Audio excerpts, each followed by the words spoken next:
Good afternoon. The South Caucasus is a crossroads of history, conflict, and ambition, a land where ancient cultures meet the modern quest for power and prosperity.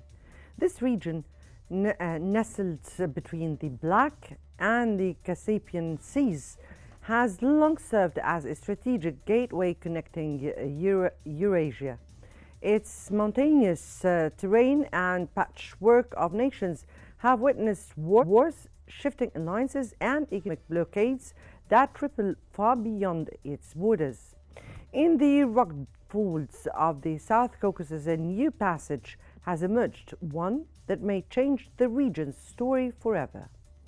In 2025, a new chapter unfolded with the creation of the so-called Trump Corridor, a transit route linking Azerbaijan to its enclave Nakhchivan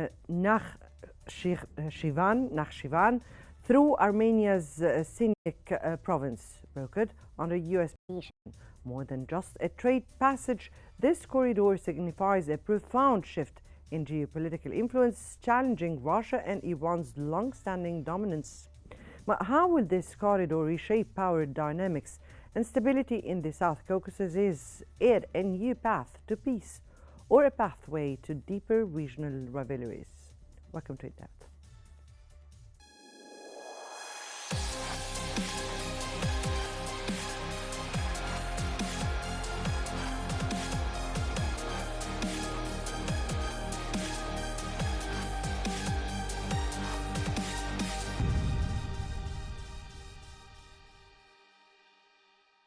The revived Silk Route in the South Caucasus, enabled by U.S.-brokered Armenia-Azerbaijan peace deal, significantly strengthens U.S. influence in a key strategic region.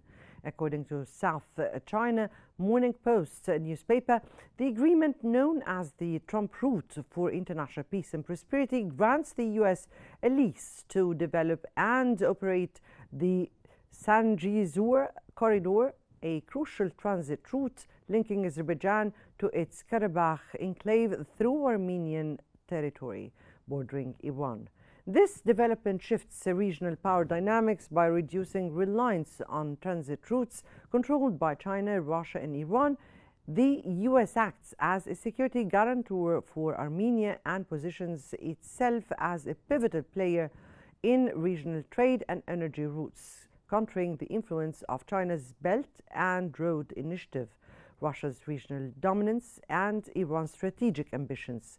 This move enhances U.S. geopolitical leverage in Eurasia.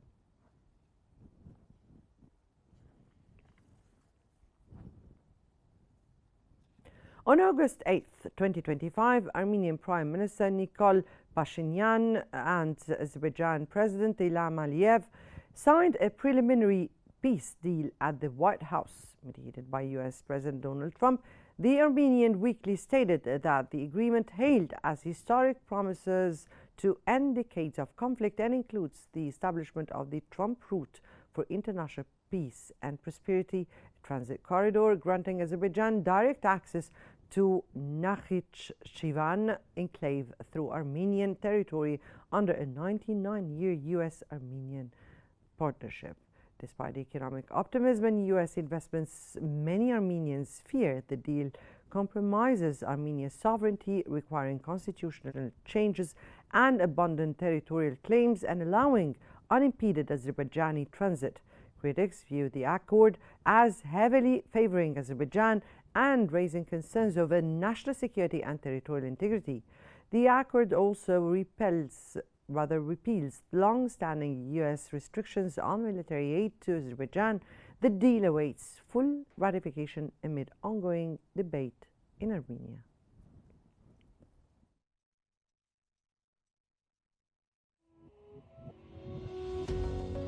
The South Caucasus is on the verge of a major geopolitical shift with the creation of the Trump Corridor, a new transit route linking Azerbaijan to its Nakhchivan exclave through Armenian territory near the Iranian border. Emerging from a landmark 2025 peace deal brokered by the United States, it represents more than infrastructure. It marks a strategic realignment that could undermine the long-standing influence of Russia and Iran in a region historically within their power orbit.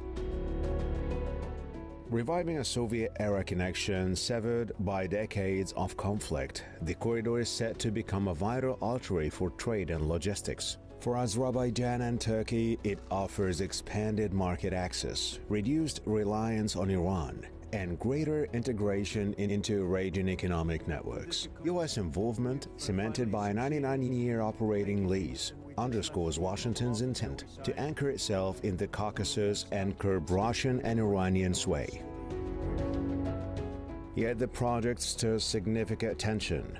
Armenia, wary of losing control over key territory and trade routes, promotes alternatives like its crossroads of peace to safeguard sovereignty. Iran fears the loss of critical land links to Europe and views the corridor as a tiny encirclement, one that could inflame separatist sentiment among its Azerbaijan minority. Russia, excluded from the agreement, is maneuvering diplomatically and militarily to preserve its standing. As the Trump corridor reshapes trade routes and alliances, it places the region at the center of a new global power contest, testing whether cooperation can prevail over conflict in one of the world's most historically volatile crossroads. The Trump corridor symbolizes a strategic artery carving a direct connection from Azerbaijan's mainland to Nakhchivan, crossing a 40-kilometer stretch of Armenian land near the Iranian border. This project includes highways and railways to streamline trade and logistics, backed by a historic 2025 peace agreement between Armenia and Azerbaijan.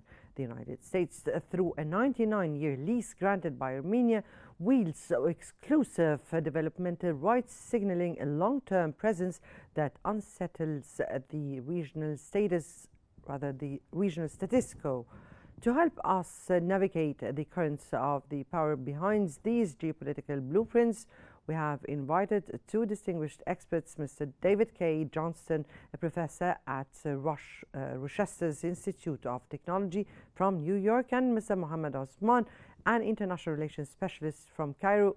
Good afternoon to you both, gentlemen. Let me here start with Mr. Johnston. And how does the Trump corridor enhance U.S. strategic interests in the South Caucasus?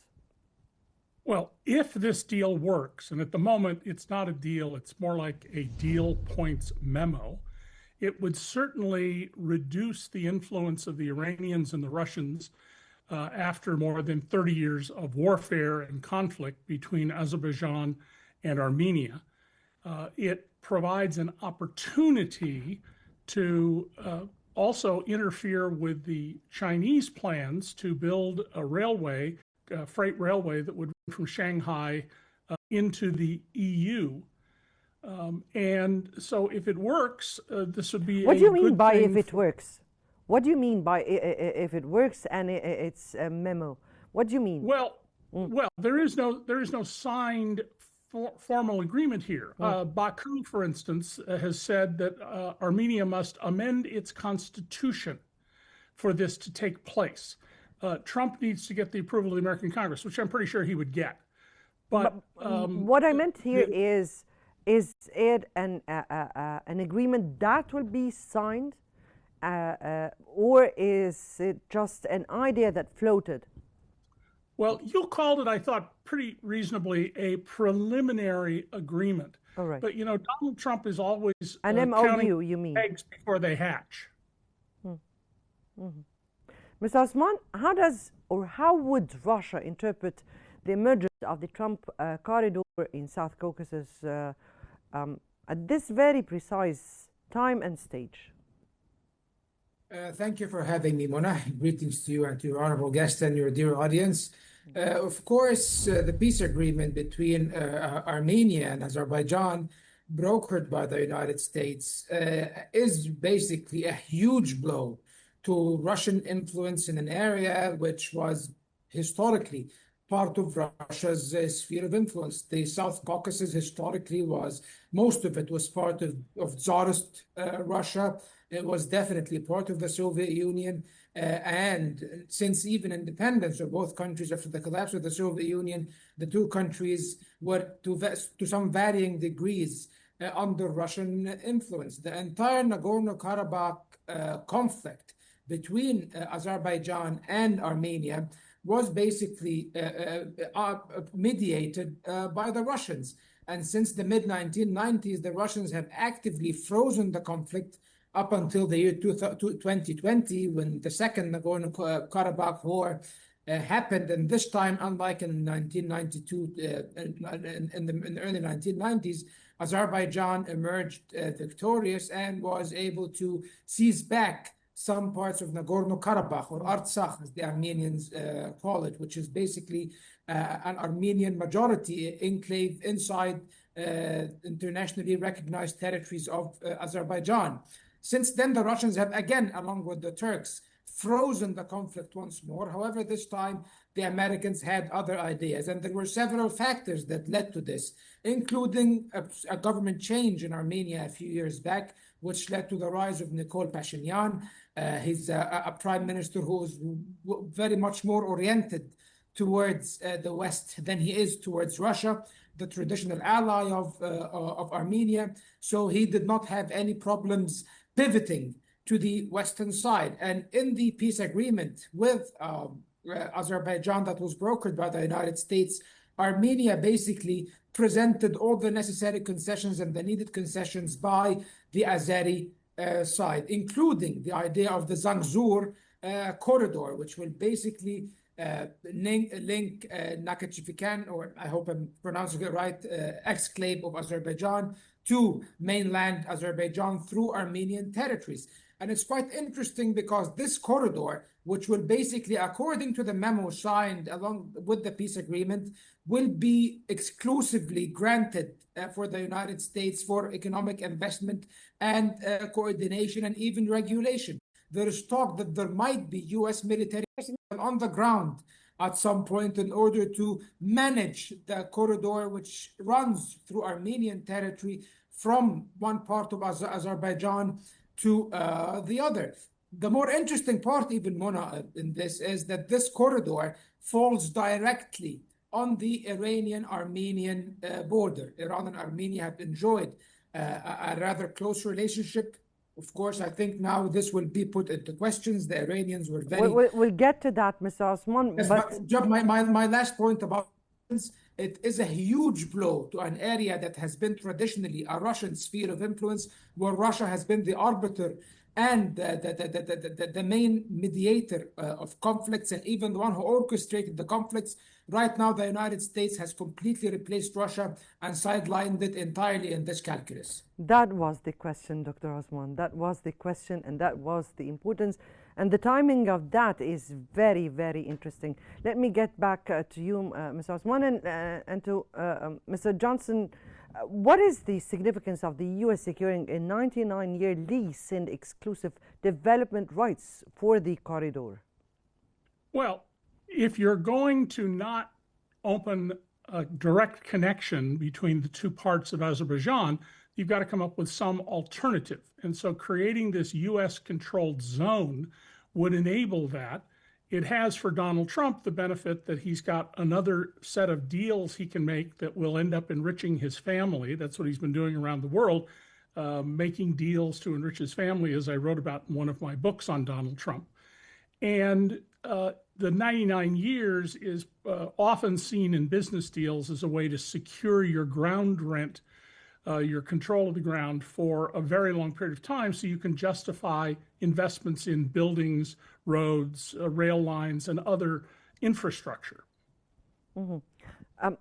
If I may get back to you, Mr. Osman, what are the strategic consequences for Iranian influence due to this corridor? You spoke that it is a blow, a certain blow to the Russian influence. How about the Iranian one? And you just hinted about that, but let me know, or if you please illustrate on that. It is a travesty, a geopolitical travesty for Iran. Azerbaijan, as we all know, has very strong ties with both the United States and Israel. Azerbaijan has, as a member country of the Islamic Cooperation Organization, is one of the closest Islamic countries to Israel, and they have a strategic relationship with them. Iran, even some Iranian officials and some quasi-official Iranian media outlets have accused Azerbaijan of facilitating some of the drone attacks and Israeli airstrikes against Iran in the previous Iranian-Israeli war in June, the 12-day war. So now, on the other hand, Iran supported Armenia in all of its wars against Azerbaijan, and they did have a historical relationship of cooperation in order to contain Azerbaijani influence in this regard. Now, with Armenia out of the equation, we can no longer a stark ally of Russia, now under U.S. influence, and now with its own border being potentially with Iran entirely controlled and regulated by the United States. This is a geopolitical disaster for the Iranians. And as we all know, there is an anticipated future war, potential war between Iran and Israel. Again, that the hostilities may be renewed maybe within the next weeks or month. So many reports are insinuating. So if this happens in a time where Iran is basically surrounded by countries that are under U.S. or Israeli influence, of course, this will pose a very huge danger to the Iranians. And also, Armenia was one of the key arteries that was supposed to be there in any potential expanded economic cooperation between the Russians and the Iranians and the Caucasus. Now, of course, this will not be the case anymore. Now, Iran is only linked to Russia through Central Asia, which is a very huge distance, and the Caspian Sea, which is not the most navigable sea in the world. So the loss of Armenia is, which by the way hosts a Russian military base, is a huge loss for the Iranians in many aspects. I think that the United States is moving. One of its aims, other than the economic benefits, whether for the United States or for the Trump family, as your honorable guest might have insinuated a bit ago, one of the other aims of this agreement and this direct U.S. intervention in the South Caucasus is to contain Iran and basically surround Iran one way or the other, and also roll back Russian influence in this regard. Let me here take the comment of Mr. Jonathan. And Mr. Jonathan, Dr. Osman here spoke about the strategic importance for such a move to the U.S. Now, despite what we have seen of the U.S. relations with, for an instance, Turkey, and cooperation with Turkey, with Iran, with the relations with Iran that has already deteriorated, with other regional countries, and despite that, this would put the U.S. relations with them in jeopardy. Now, what could be the strategic importance for this corridor from your point of view? Well, the American government, regardless of who's president, has a very hostile relationship with Iran and has had going back decades. If you're one of the leaders militarily or diplomatically in Tehran, this is a very alarming development. Basically, Armenia has said, we're going to make our partnership here with Washington and be influenced in other ways that are not conducive to the goals of the Iranian regime. It creates a listening post for the United States and its allies. That can't be pleasing the Iranians, and interferes with the rapprochement that's gone on now for years between Tehran and Moscow. After 1,000 years of enmity between the Persian culture and the Russians, they have been drawn toward each other in the last several decades. This has got to be very concerning to them. And to the U.S., it's another way to limit, harry, and try to influence what goes on in Tehran. That's it. But we're also speaking about the influence of Russia in this region. We're also speaking about the U.S., Turkey, and Azerbaijan relations and cooperation. Well, clearly this is a big loser, as your other guest has pointed out, for the Russians. Putin has so much of his resources tied up in the invasion of Ukraine that it's perhaps not surprising that this has not gotten their attention, and that they are the biggest net losers in this arrangement if it becomes reality, as opposed to the outline of the deal that's currently there. Turkey, I don't know enough about Turkey's interests here to comment thoughtfully, but I would suspect that the Turkish government is also less than thrilled with this change in relationship between Armenia, Azerbaijan, and the influence of the Trump administration. Turkey is still a regional country, or a country, absolutely, a power in this region. Dr. Yes. Osman, Mr. Osman, let me get back to you. And you spoke about this blow to the Russian influence or leverage there. In which way, or in what ways, could the corridor challenge Moscow's traditional regional dominance? And is this corridor part of a broader push to contain Russian influence in the Eurasia? I'll answer your question, Mona, while commenting also on some of the points that your dear guest from New York has made. When it comes to Turkey, the idea of the Zangezur corridor to begin with was a Turkish idea. The Turks were the ones who came up with the idea of trying to pierce through Armenian territory with this corridor in order to connect both sides of Azerbaijan. But of course, I would agree with my dear colleague from the United States that the Turks will not be thrilled that the United States will be the ones running the show and not them, since Azerbaijan has been historically under a lot of Turkish influence in this regard. But to them, it's even better as long as Armenia is weakened and diminished and beyond Russian influence. This would be very suitable for the Turks to begin with. And at the end of the day, Turkey is a NATO country and is an ally of the United States, despite their disagreements.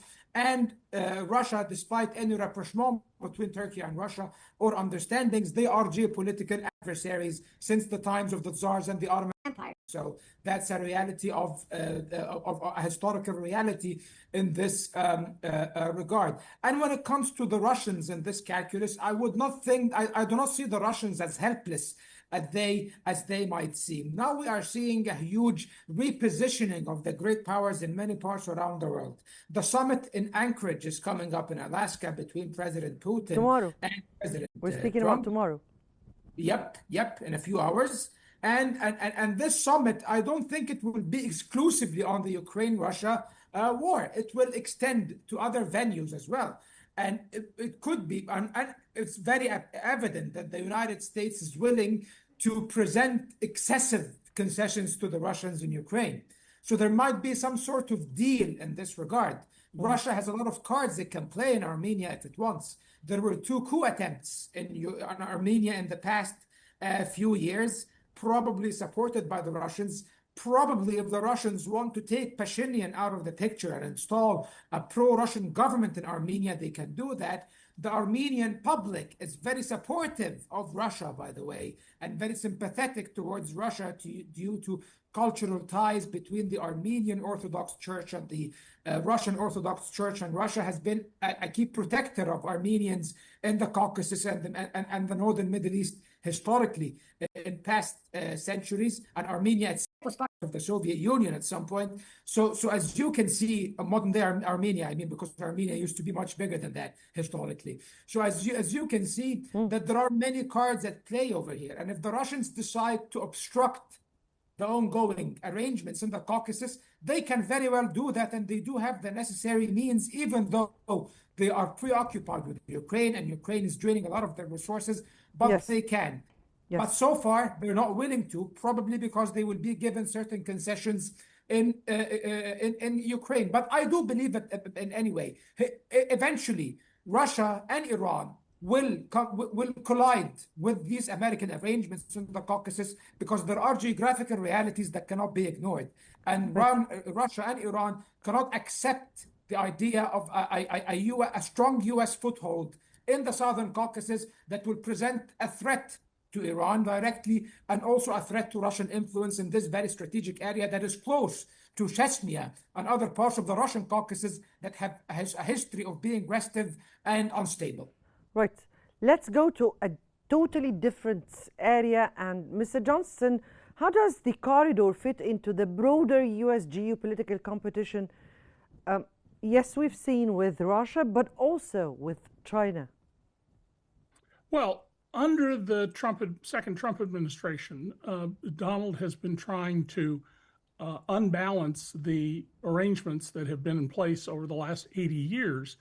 And in every one of these deals, he is also trying to turn them into financial benefit for himself and his family. And we've seen this again and again and again, despite the U.S. Constitution making that totally improper and unallowed. Trump's desire here is to position himself to get a Nobel Peace Prize. He's made no bones about it. He wants to get the Nobel Peace Prize. That has to do with why the name TRIP was invented, to be not the United States' corridor, but Donald's corridor. And all of this is simply not part of any grand, deep scheme.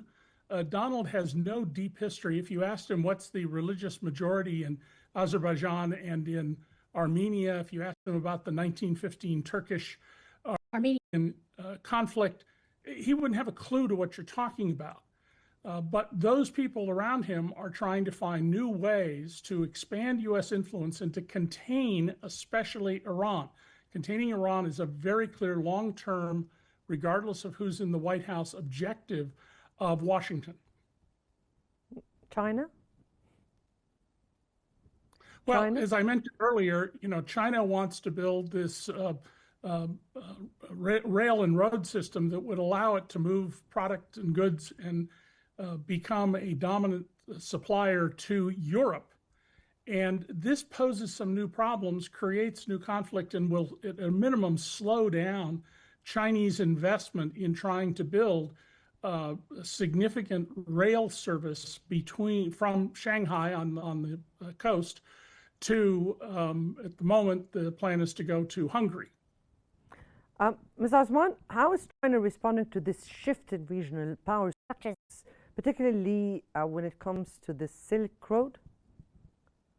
Even though China is very reserved in its commentary on many geopolitical affairs, and they do try to stay clear of any of these confrontations, they have been very vocal about the idea of the Zangezur corridor, and they did say that they criticized it, and they are not on board with these American designs in the region, because as my colleague in New York has pointed out, this is a threat to one of the arteries of the Road and Belt Initiative that China is building all around the world. China has invested over $1 trillion in many countries in the Middle East, in Africa, in Europe, in the Caucasus, in Asia Minor, over the past 10 years in order to cement this economic project, or this huge developmental project they have embarked upon, which is basically a vehicle for Chinese soft hegemony, a new form of hegemony that the Chinese are creating without using aircraft carriers or 200 military bases and nuclear warheads like the United States is doing. So, of course, this presents a threat to it. It presents a new economic corridor from Azerbaijan, which is a net exporter of energy, namely natural gas and oil, to now Europe, which will run probably through Armenian territory to Turkey, to Europe proper. We might not see a new network or a new network and infrastructure of pipelines that might completely sideline, for example, the Russian energy infrastructure, which supplies parts of Europe with gas to this moment, and it will lessen Russian, European reliance on Russian energy even further. And also it will create new economic corridors and developmental areas and investment zones that are far away from the Road and Belt Initiative. The United States during the Biden administration tried to create the economic corridor in the Middle East to bypass the Suez Canal, which is part of the Road and Belt Initiative of China. This failed due to the war in the Middle East. Now the Americans are coming up with something else in the Caucasus to further subvert the Road and Belt Initiative. It's all a geopolitical game, Mona. It is indeed. And it seems like this corridor is a more profound issue. It's a very new thing that is Mr. Trump is doing that will put some relations between the US and some of the allies and non-allies in jeopardy. It seems that will continue on for some time. Professor David K. Johnston, Mr. Mohammed Osman, we thank you both for your insights and that deepens our understanding of the complexities of the geopolitical and human dimensions shaping the Trump corridor. That concludes today's episode of In Depth. Many thanks for watching and stay tuned for more updates on Qnews.